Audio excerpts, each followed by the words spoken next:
Olá, sejam bem-vindos à segunda aula do módulo 6. Bom, desafios do empreendedor para se tornar empresário.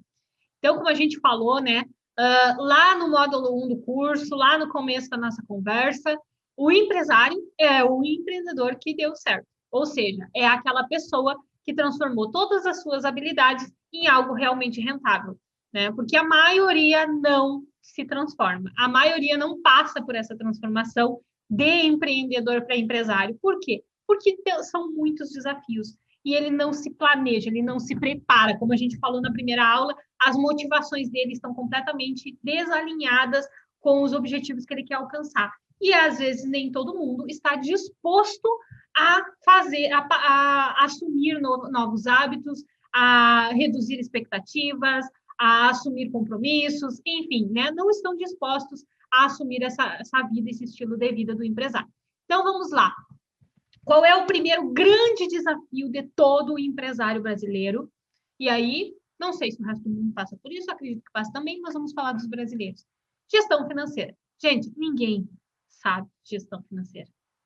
São poucos os empresários que realmente se dedicam a aprender sobre gestão financeira.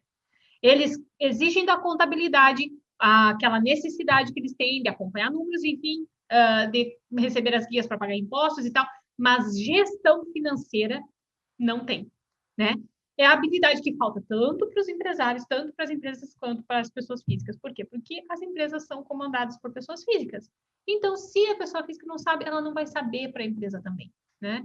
E não pense que essa questão da gestão financeira vai ser só para o pequenininho lá, que está confundindo, que está misturando a contabilidade pessoal com a contabilidade da empresa. Grandes empresas, grandes não, vamos lá. Pequenas empresas são até 4,8 milhões de reais. 4,8 milhões de reais. Se a tua margem de lucro é alta, é uma empresa pequena. Se a tua margem de lucro é baixa, pode ser uma empresa de uma estrutura maior, porém com um rendimento bem baixo, né? Então, quando a gente fala em gestão financeira, nós não estamos falando do bem pequenininho que está misturando. Tem empresas maiores que já estão quase indo para médio porte que continuam misturando a contabilidade pessoal com a dos sócios. Empresas familiares, depois nós vamos ver no módulo 7, as empresas familiares são as que mais passam por essas questões. O boleto da escola no meio das DARF, das guias de recolhimento de imposto, de INSS, é comum de acontecer, né? Então, a questão da gestão financeira é uma das coisas que você tem que se preocupar. Por quê? Porque se não existe uma gestão, existe uma confusão patrimonial. Se existe confusão patrimonial, a responsabilidade limitada da empresa, quando é uma empresa limitada, pode cair por terra. Então, separar a gestão pessoal da empresa é um dos primeiros passos que a gente tem que mostrar para o empresário que precisa fazer, né? Então, quando a gente começa uma análise empresarial e começa a fazer perguntas que começam a denotar que está tudo misturado, você já tem que começar a alertar o empresário. Olha, a sua responsabilidade aqui não está limitada ao patrimônio da empresa. Se nós formos ver a fundo, essa responsabilidade está misturada. O teu patrimônio pessoal, mesmo que não tenha advindo da empresa, por essa confusão patrimonial que você está fazendo, pode ser, o seu patrimônio pessoal vai responder. Então, isso não impacta só em a gente ver se a empresa dá lucro ou não dá lucro, gente. Impacta também em mostrar que os riscos que estão sendo alimentados dentro daquela empresa são muito maiores, né?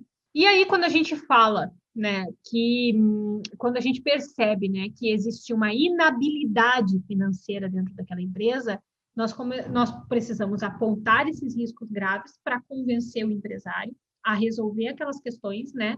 E também nós já verificamos aí que vai haver nós já podemos verificar aí quais são os outros problemas que que estão acontecendo dentro daquela empresa e que ele não nos contou ainda, né? Porque ainda não gerou um grande problema. Então, às vezes a gente foi parar dentro da empresa por uma questão de processo trabalhista, uma questão de consumidor, um contrato que a gente foi fazer. E aí a gente começa a fazer essas perguntas, começa a ver que existe uma confusão na parte financeira, na parte contábil, então a gente já começa aí a ter outras possibilidades de conversar com esse empresário, né? E a gente começa a mostrar para ele os riscos que ele está correndo e as chances, às vezes, da gente fechar um contrato bem maior do que a gente foi fechar são maiores, né? O segundo grande desafio que o empresário enfrenta são a gestão de pessoas, tá? Eu diria que está praticamente parelho com a gestão financeira, porque ela causa mais ou menos os mesmos problemas, digamos assim, né? E aí a gente fala da gestão de todas as pessoas com as quais a empresa se relaciona, seja com os sócios, seja com os colaboradores, com os consumidores, né, os clientes, os fornecedores, e seja dos próprios sócios com a empresa. Lembra que eu falei na aula anterior que o empresário brasileiro ele judia muito da empresa, da pessoa jurídica, né? Ele massacra muito, ele espreme muito, ele é uma escrava praticamente, né? A empresa vira uma escrava das necessidades pessoais do empresário. E aí, quando é essa relação entre os sócios e a empresa, que também precisa ser verificada. Mas a maior grande problema que existe dentro dessas empresas é a liderança, né? Então, quando as questões estão relacionadas à liderança, a gente já sabe que tem problema na cultura organizacional, que os valores não estão sendo trabalhados com os colaboradores, que a chance daquela empresa implodir na sua própria estrutura é muito maior, né? E quando a gente fala em questão de liderança, há dois grandes extremos nessa liderança, que causam grandes problemas nas empresas. O primeiro grande problema da gestão de liderança, quando o empresário ele é motivado para empreender, para deixar de ter um patrão, ele também não é um patrão, ele também não é um gestor, ele também não é um líder. E aí ele vai ter funcionários os quais ele não vai saber liderar.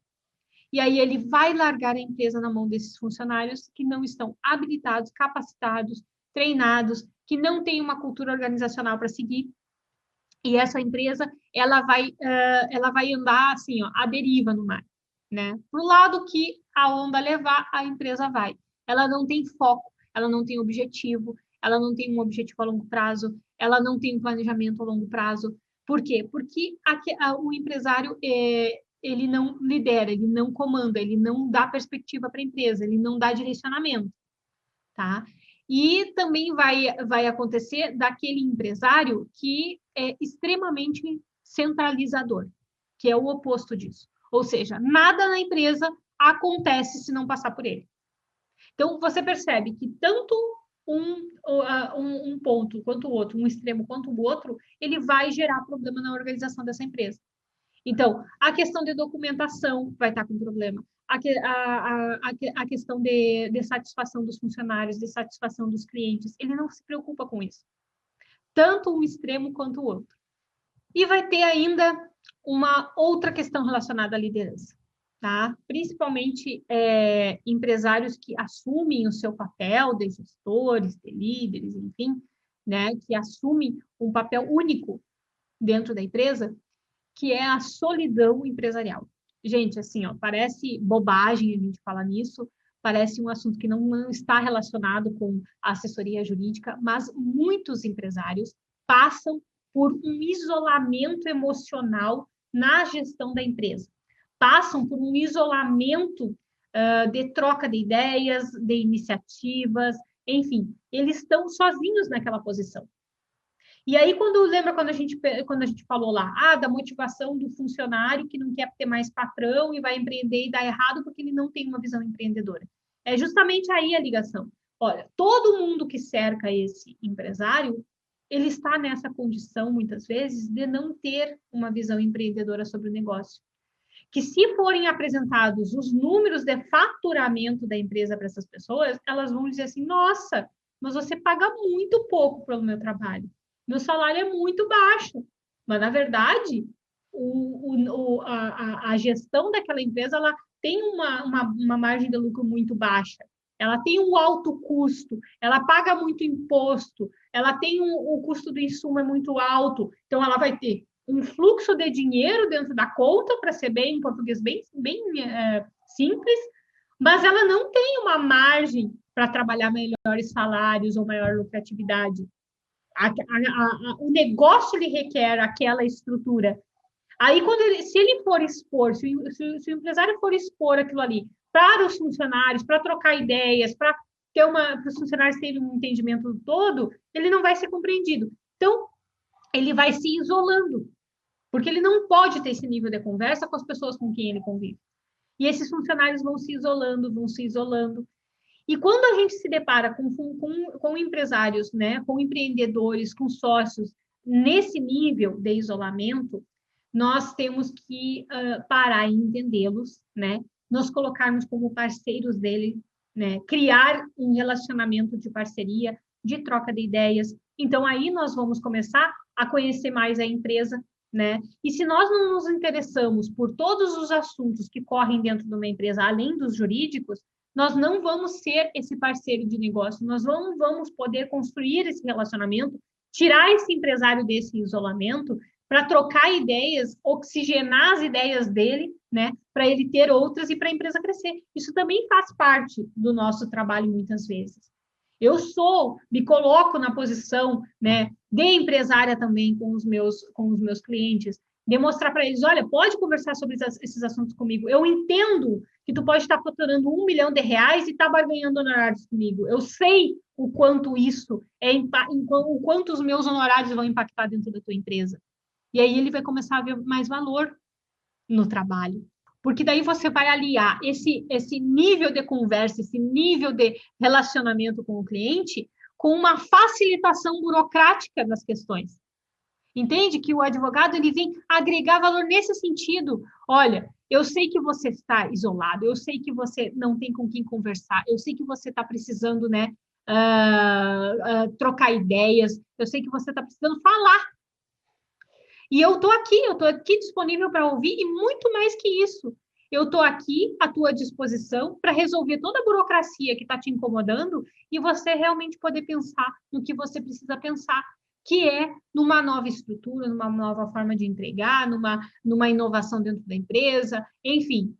E uma outra grande situação que o advogado empresarial pode se colocar e está perdendo tempo, quem não está, pelo menos, pensando sobre isso, é construir redes de network. Pensa, se você é um empresário empresarial, se você é um advogado empresarial, se você atua com empresários dia e noite, tá? Se você atende empresários, diversos empresários de diversos segmentos, você não pode gerar conexão entre essas pessoas? Tanto para gerar negócios, como para gerar ideias.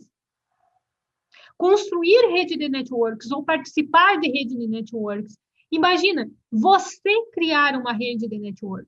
Quanto valor você não está agregando ao seu serviço simplesmente colocando as pessoas em contato entre elas. Já gerei algumas relações de negócios, inclusive, principalmente relacionadas ao marketing, de fazerem promoções, reunindo empresas que podem atender pessoas, por exemplo, salão de beleza, moda feminina, né, se reunir para fazer uma promoção, enfim, são todos meus clientes. E vão atingir melhor, vão trocar públicos, vão gerar mais negócios para os seus negócios. Então, quando a gente analisa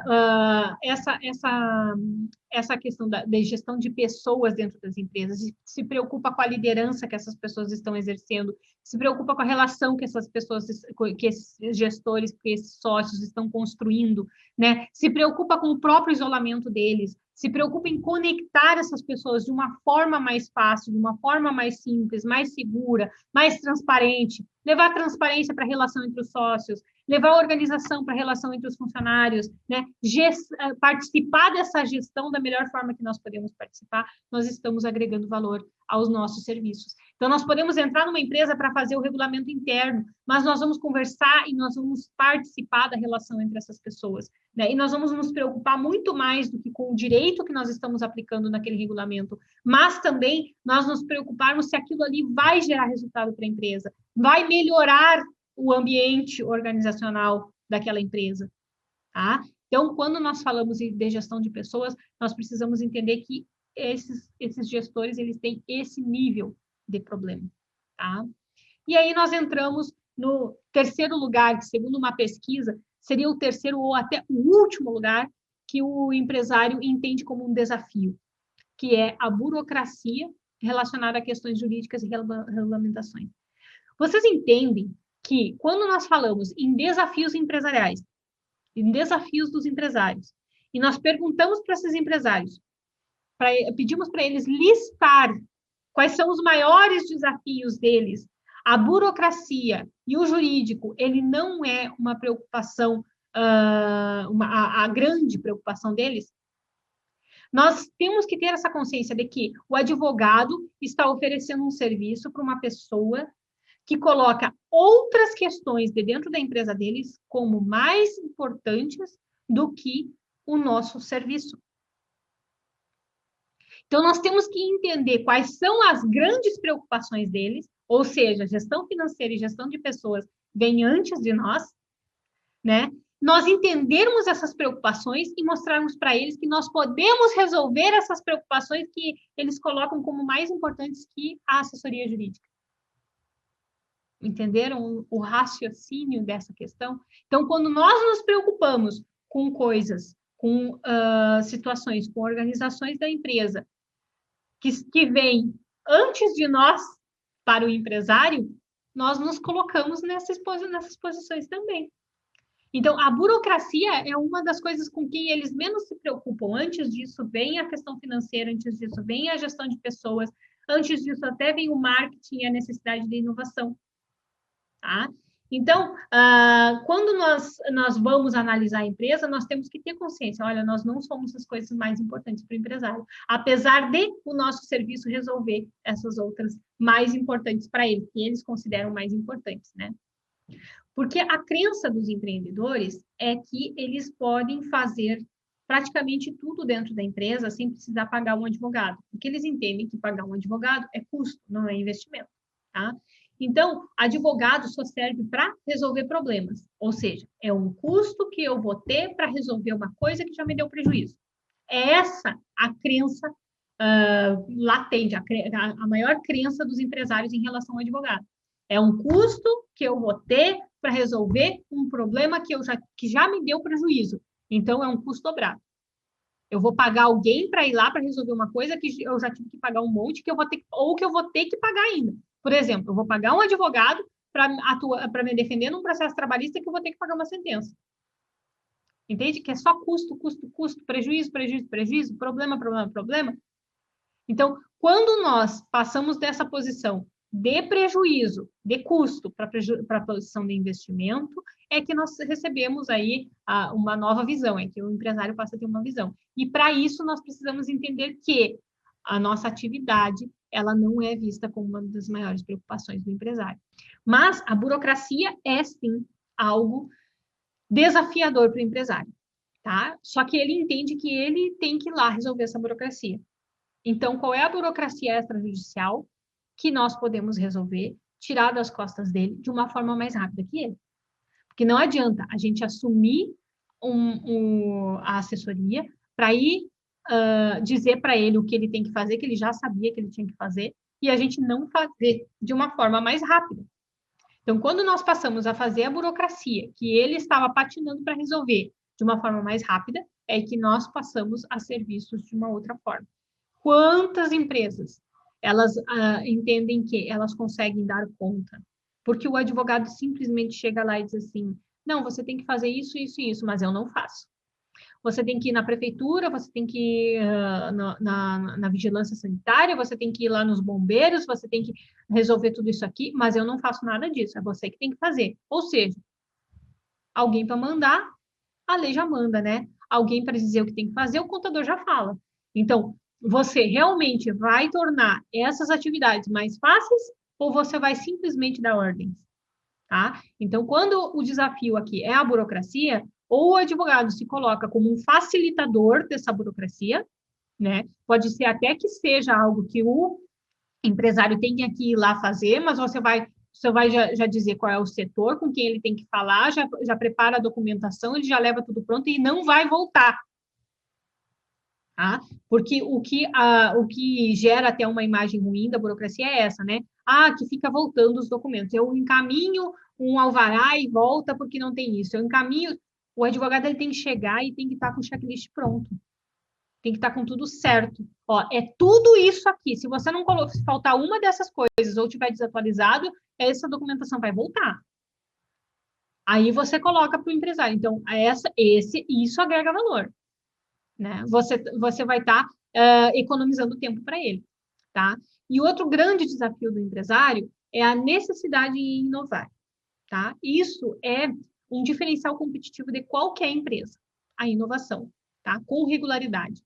Então, mas não vai ser assim a inovação de criar uma coisa completamente nova, tá, gente? Então, quando a gente fala que o desafio é inovar, é realmente inovar em pequenas coisas, nos detalhes. Esse é um grande desafio das empresas. Elas têm que estar constantemente pensando nisso. A empresa que não está constantemente pensando nisso, ela não acompanha a competitividade. Ela perde em competitividade. E quem é que pensa na inovação? Quem é a pessoa dentro da empresa que tem que estar realmente preocupada em inovar? O dono da empresa, os sócios da empresa, o gestor, ou a empresa contratada para isso, porque alguns setores comportam isso. Só que se esse empresário está preocupado ou está executando atividades operacionais, ele não tem tempo nem capacidade para estar pensando na inovação.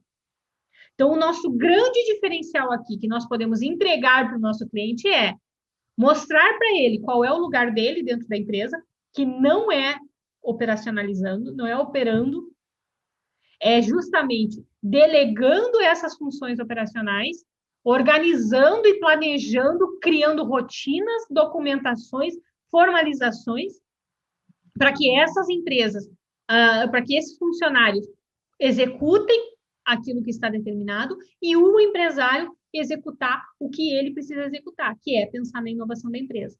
Então, quando nós estudamos aqui, quando nós partimos para um aprofundamento sobre inovação empresarial, o advogado ele não vai fornecer o serviço de inovação, porque isso não existe, tá?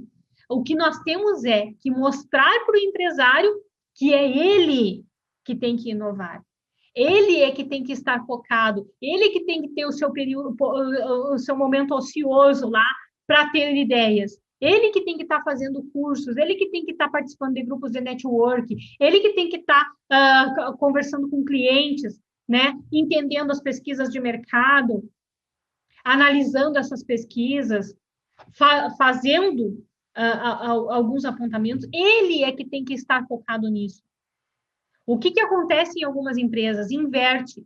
Como o empresário, ele foi aquele grande sonhador, aquele grande habilidoso que colocou em prática lá no começo algumas coisas, ele continua fazendo isso e contratando pessoas para fazer o que ele devia estar fazendo, que é pensar na inovação.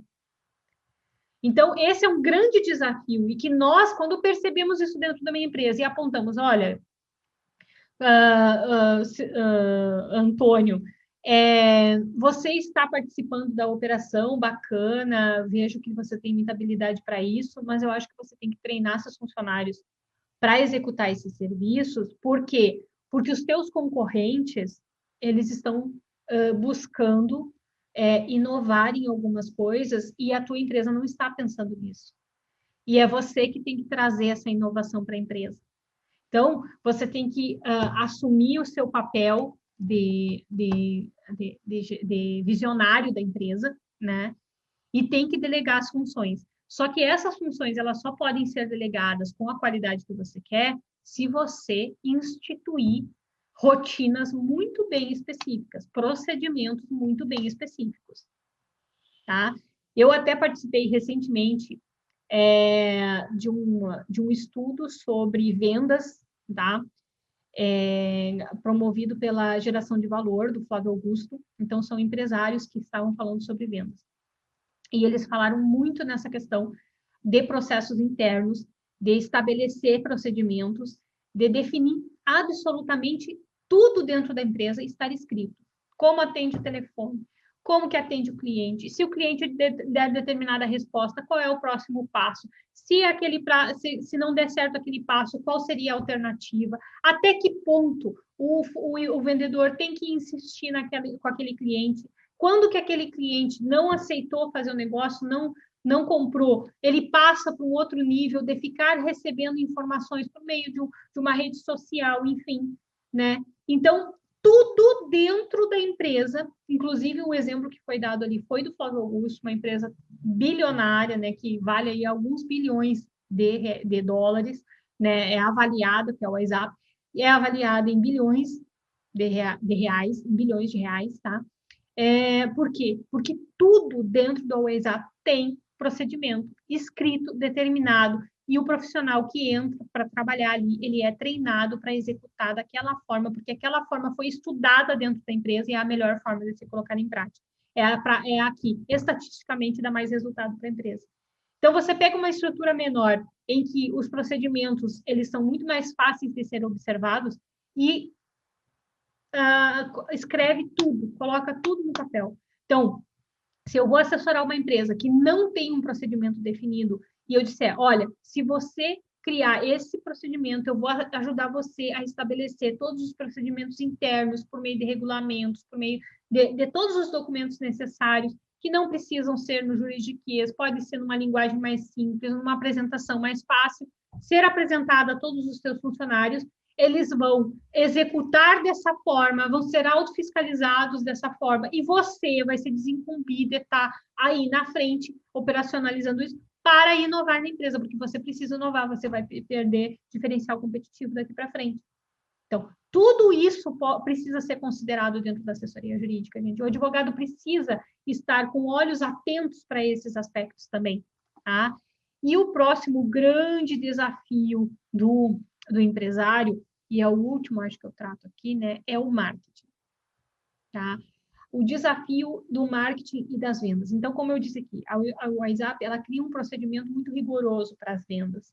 Por quê? Porque, estatisticamente, aqueles procedimentos que são adotados hoje são os que mais converteram. Então, como que está o procedimento de vendas do teu cliente? Porque não adianta eu fazer toda uma reestruturação de negócios, toda a formalização, criar toda uma estrutura, documentação toda em dia, reduzir todos os custos possíveis, porque isso é importante a gente reduzir, se ela não tem uma boa estratégia comercial, uma boa estratégia de vendas. Então, olha, eu estou reduzindo tudo para ti, mas tu não está gerando caixa. Tu não está fazendo marketing. As pessoas não conhecem teu produto. Então, a gente precisa mudar isso. Não adianta, eu não vou reestruturar toda a empresa para magicamente o dinheiro entrar. Às vezes, e eu já pequei muito nisso, de fazer toda uma reestruturação, e daí quando a gente para analisar, não dá quase nenhum retorno com tudo o que já deu certo em outras empresas. E aí tu vai ver o que está falhando. A relação com o cliente. O pós-venda não está funcionando direito. As pessoas não estão, os vendedores não estão capacitados para vender aquele produto. Entende? Que não adianta a gente só jogar na retranca. Se a gente não for para o ataque, a gente não vai fazer gol. A empresa não vai crescer.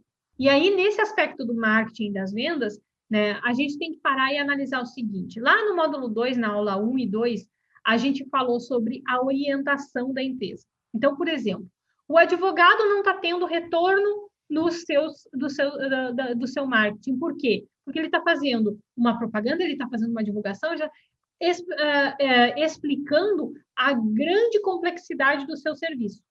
Ou seja, ele está fazendo toda uma orientação em produto, uma orientação em serviço.